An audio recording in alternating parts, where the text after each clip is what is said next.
I had no intention of going to my high school reunion. In fact, I wanted to stay home and sleep, but it was my husband, David, who kept pushing me to get out. He said I was spending too much time indoors and needed to socialize more. He kept mentioning the reunion, encouraging me to attend, and eventually he convinced me.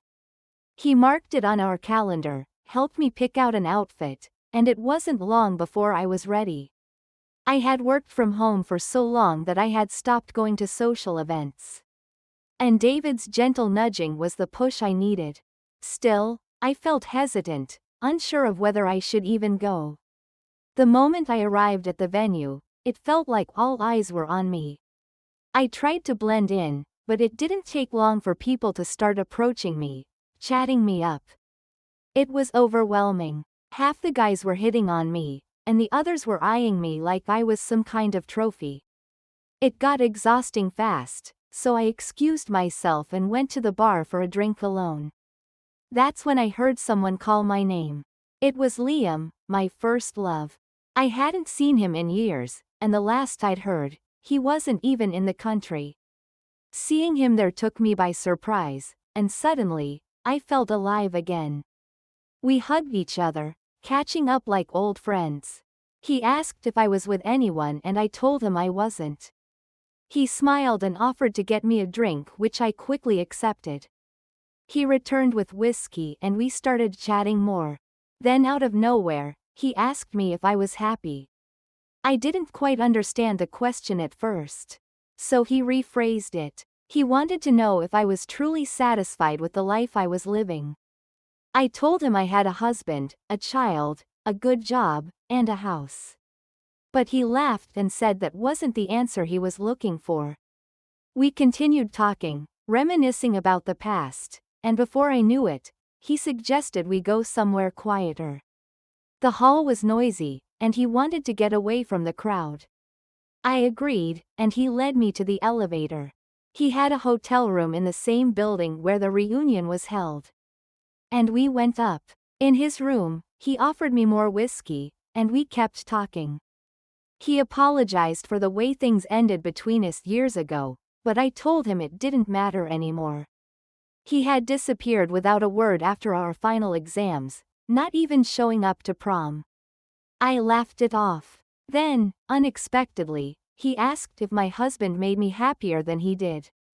I should have shut it down right away, but for some reason, I didn't. It was like I was allowing him to poke at the cracks in my marriage. And to be honest, I had grown bored with it. My life had become routine and tiring. I tried to explain that we were teenagers when Liam and I were together, that I couldn't compare those emotions to my current situation. But before I could finish, he kissed me. I froze, but then he pulled back, apologizing. He told me he couldn't resist, that I was so beautiful and attractive. His words made me feel good, and without thinking I leaned in and kissed him back. We kissed for a while and the playful banter between us started to flow. He told me he had never stopped thinking about me, that I'd always have a special place in his heart. Things quickly escalated from there and we spent the night together. It was thrilling in a way I hadn't felt in a long time. But when I woke up the next morning, reality hit me. What had I done? I felt a wave of panic rush over me. I quickly gathered my clothes, not wanting to wake him or deal with any awkward conversations. It was a one-time thing. It had felt incredible, but that was it. I had turned off my phone the night before. So, when I got into the taxi to head home, I asked the driver if he had a charger. Luckily, he did, and I plugged my phone in. As I checked my phone, I realized it was my child's birthday and I had completely forgotten about picking up the birthday cake. I was disoriented, feeling like my whole world was about to collapse. Then a message from David popped up. I hope he was worth it. The locks are changed. Don't even think about coming back because you don't have a home anymore. My heart dropped. How did David know? I was filled with confusion and panic. I didn't know what to think or say, but I needed to get home quickly. I told the driver to speed up, needing to get there as fast as possible. When I arrived, I ran to the door, but it wouldn't open. I knocked, but there was no answer. I looked through the window and saw David sitting at the dining table, his phone in front of him, sipping coffee from his favorite mug. I knocked on the window and called his name. But he didn't respond. I could see his phone ringing on the table and yet he didn't even glance at it. It was like he was pretending not to hear me. I kept knocking, growing more desperate, and finally I threatened to break the window. Still, he didn't answer. He just stood up and walked upstairs. I couldn't believe it. I stood there on the porch, my heart breaking as I cried. One night of weakness had ruined everything. Just as I was crying, I got another message. It was from Liam saying that last night was amazing and that we should talk. My first reaction was pure anger and I almost deleted the text, but something stopped me. Liam and I had never exchanged numbers.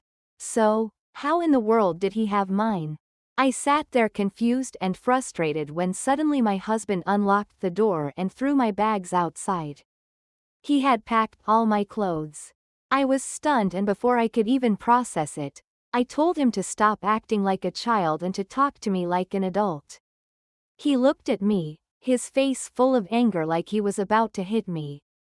But he didn't. He was about to walk back inside, but I stopped him, grabbing the side of his shirt, and told him not to walk away. I asked him what was going on. Why was he sending me weird texts? And why was he throwing my things out? Was this some kind of joke? He laughed bitterly and called me a good pretender. He said he'd been worried I'd be alone at the reunion, so he'd sent our son to his sister's house and came to the event himself. My stomach sank. He told me he saw Liam and me leave the hall, enter the elevator, and go up to a floor.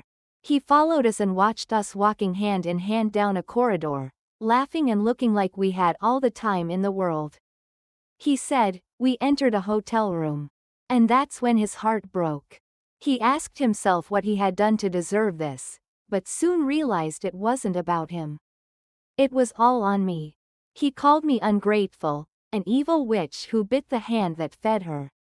I couldn't take the insults. I was horrified by being caught, but the way he was talking to me, as if I'd ruined everything in a single moment, felt so much worse.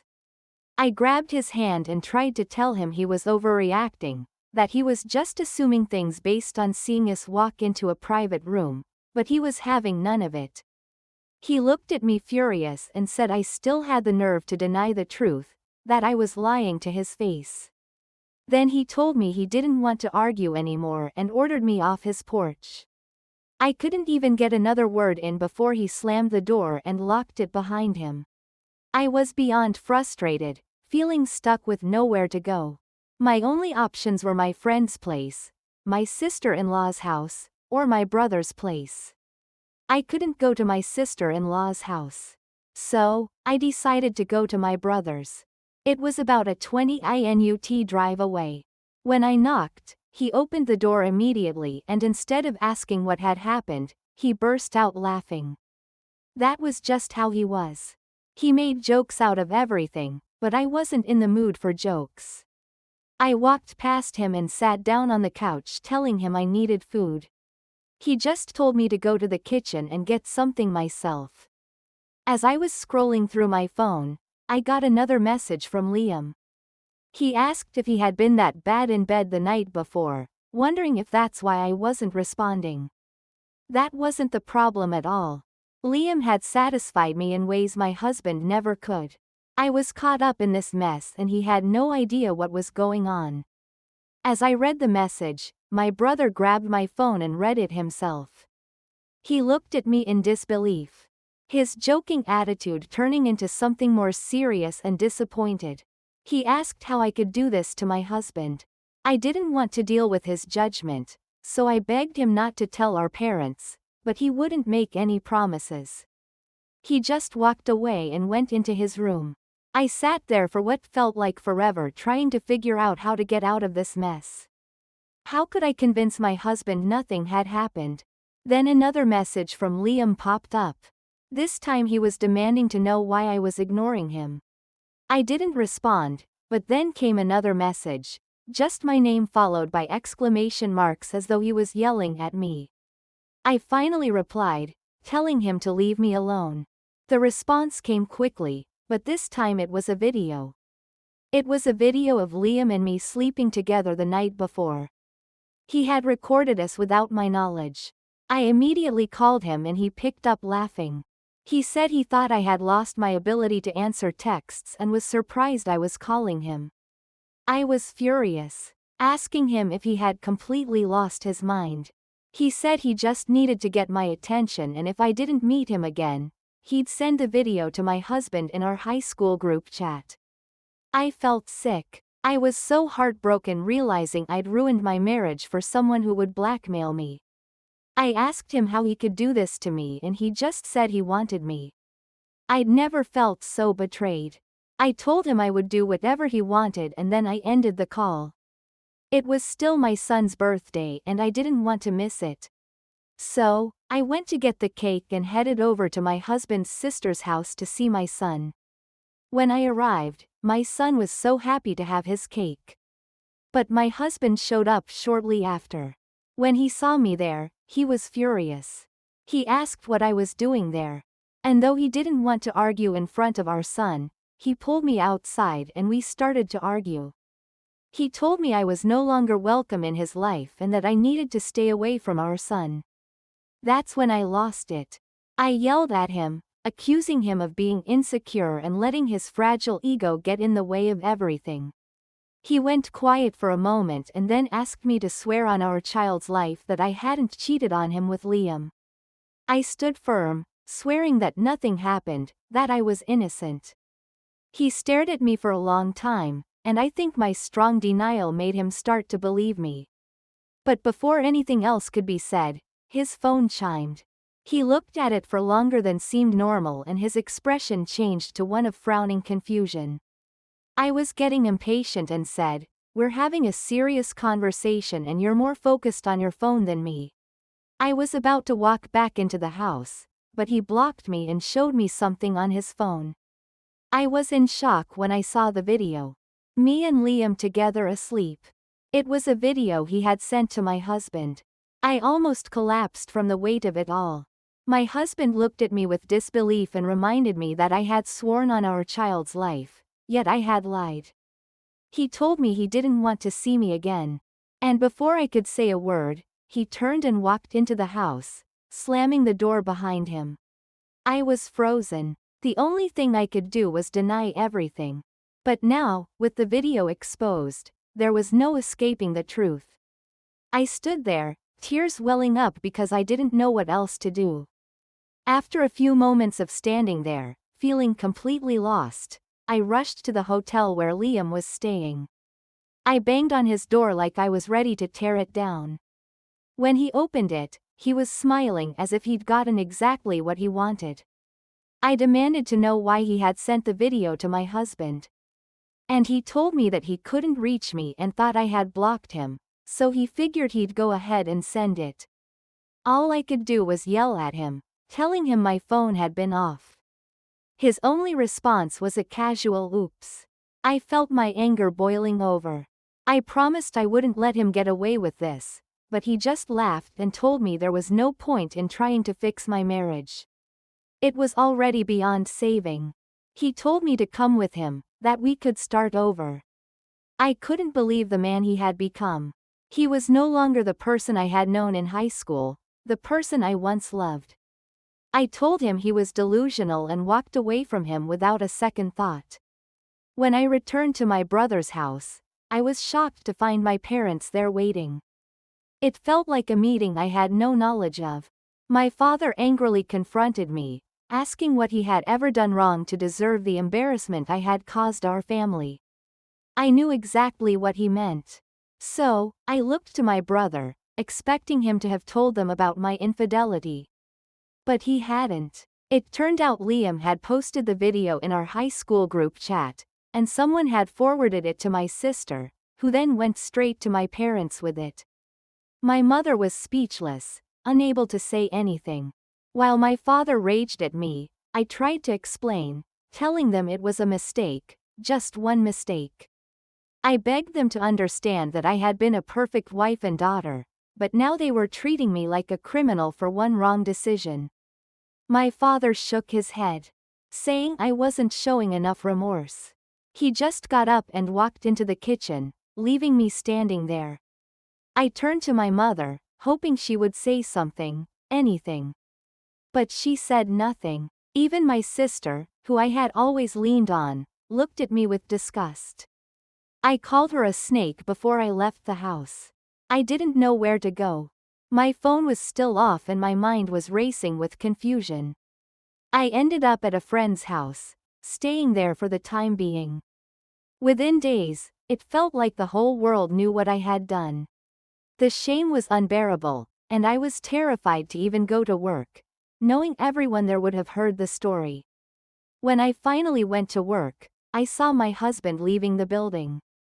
I tried to talk to him, but he ignored me completely, simply tossing an envelope at me. Without a word, he climbed into his car and drove off. I opened the envelope to find divorce papers. My heart sank as I realized it was over. When I got to my office, my boss called me into his office. I had barely taken my seat before he told me to pack up my things. He said I was fired. My boss was my husband's cousin, and I knew right away that this was another way my husband was making sure I paid for what I had done. My life felt like it was spiraling out of control. In a single morning, I had lost both my marriage and my job. 7 months have passed since that day, and it feels like nothing has gotten better. The divorce was finalized quickly, and my husband was awarded full custody of our child. He used my mistake as evidence that I was an unfit mother, claiming that our child should have no access to digital devices or the internet for fear someone might find the video. The court agreed with him and I lost the battle for custody. I was only allowed supervised visits. What made things worse was how my family and friends turned their backs on me. I became a pariah, someone to avoid at all costs. Even my own parents couldn't bring themselves to speak to me. My life was filled with loneliness, and I couldn't help but feel that I had lost everything. I had seen my ex-husband out with another woman, walking with our child in tow, their hands intertwined as they laughed and smiled. It was like nothing mattered to him anymore. Like all the years we spent together had meant nothing. I couldn't handle seeing him move on so quickly. Now I work as a cashier at a supermarket. It's not easy, and it took me a long time to even get hired. But the owner gave me a chance. That didn't stop my ex-husband from rubbing his new relationship in my face. Though, he would come into the store with his girlfriend, both of them acting as if they were trying to show me just how happy they were together. Every time I saw them, it felt like a reminder of what I had lost. I finally took off my wedding ring a few days ago. I didn't want to believe I had lost everything, that there was no hope left. But now I know that it's true. I haven't heard from Liam since everything came to light. I thought about pressing charges against him, but I can't even afford to do that. I'm just angry, so angry that my life turned out this way. If only my husband hadn't forced me to go to that reunion, none of this would.